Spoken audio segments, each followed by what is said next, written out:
everyone, welcome back to another mind-blowing tutorial. So today guys, I'm teaching you how to make your own bleach at home. Now we have amazing brands here in Nigeria like Hypo, Jig and other brands out there. So today I'll show you the materials. Please do not forget that all the ingredients will be listed in the description box below with their quantities.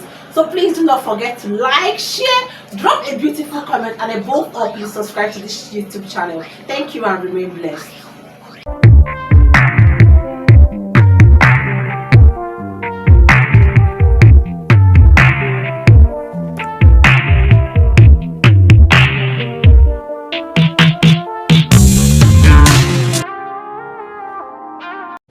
You're welcome back. So you can also use the deposit you get after making your bleach to wash your toilet. Yes, so this washes pretty well and it gives like a beautiful effect when you are done. So what I usually do is that I'm just going to pour it all over my WC, allow it to stay for a while. Just use this brush specifically for washing toilet. I'll just use it just to like smash it all over the WC, and then I'll let it to stay for a while before I use the bigger brush to wash.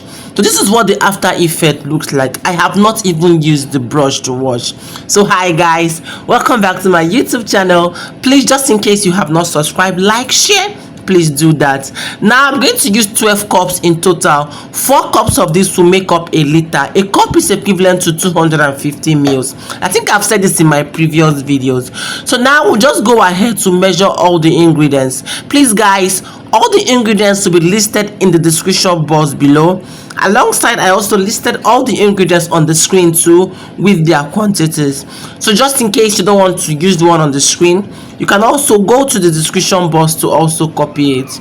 I just measured out the soda ash, which I have here. So just go ahead and then stir together, mix, and then transfer into the bowl and then give it a beautiful stir like you can see me do in the video. Now the second ingredient on my list is chlorine. Chlorine will never dissolve. Yes, it will never dissolve. It has a kind of a quartz or grainy look. So just go ahead, measure, and then pour into your mixture and then mix or stir together. But just have at the back of your mind that it will not dissolve. So the parts that we will need that can be soluble will just dissolve and then you get it. But a larger quantity or a larger amount of it won't dissolve so well like the other ingredients do. But do not worry, like I showed you guys previously, you can just use the deposit for other functions too. Now caustic soda is the third ingredient on my list. We have 81 grams. So just the way that we have been doing, measure, pour into the water, and then mix together like you can see me do in the video. So please, have you subscribed? If you have not subscribed, please subscribe, like, share, and drop a beautiful comment. The next ingredient on my list is white, and then that gave us 20 grams. So measure, pour into the water, and then mix together, and you have this. Now I always make for personal use, not commercial purpose. So I transferred it into this bowl and then gave it a last mix before I set it aside to stand for 24 hours. So if you want yours to stand more than 24 hours, you can also do that. Okay guys, please, I want to bring to your notice my last bleach production. I used a metal bowl. On no account should you try that. You can see what it did to my bowl, right? So please do not do that. So I'll set this aside for 24 hours. After 24 hours, you can see for yourself it has separated. You see the solutes and then the solvent up. So I'll just go ahead to go in for my first sieving. You can see what I'm doing, right? It is not crystal clear yet, so you allow it to stand for another 24 hours, or if you want it to stand more than 24 hours, you can also do that. So now you can see I now have a larger batch of the solute in the other container, in this container now. Yes, so you can see that for yourself. So I have this white container. I'm just going to transfer this part into it. This has to do with the chlorine that did not really dissolve. So what I usually use this to do is I use it to wash back of pots.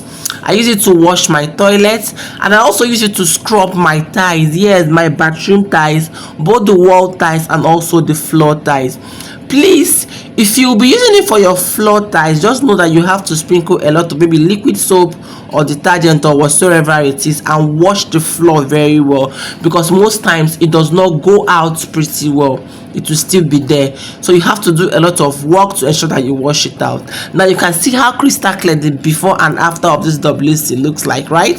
So I also transferred some of the deposits I dissolved with more water into this container to help me make it easier, so I can just pipe it or sprinkle it or dispense it, sorry, all over my WC and then on my son's potty, like you can see me do in the video, guys. I also sprinkled some on the floor. You can see exactly what I am doing. Then after which, now I've not used the toilet brush yet, and you can see it has cleared for itself. So when I'm done, I'm going to use the toilet brush, and also I have a specific sponge I use in washing the floor of my bathroom. Now I also love making my liquid soaps too, so I developed a new recipe that I'll be sharing with you guys. In this one I've added water, this one I did not add water. Now this can serve very well as a kitchen soap. Like you can see, it's not so thick because I didn't use Tezapon in this. I just used salt and 1 or 2 ingredients. Now I'm going in for the second sieving. Sorry, this is after another 24 hours, so I'll just sieve this. So like I told you guys, I use this to wash my toilet, and now this is what you'll see.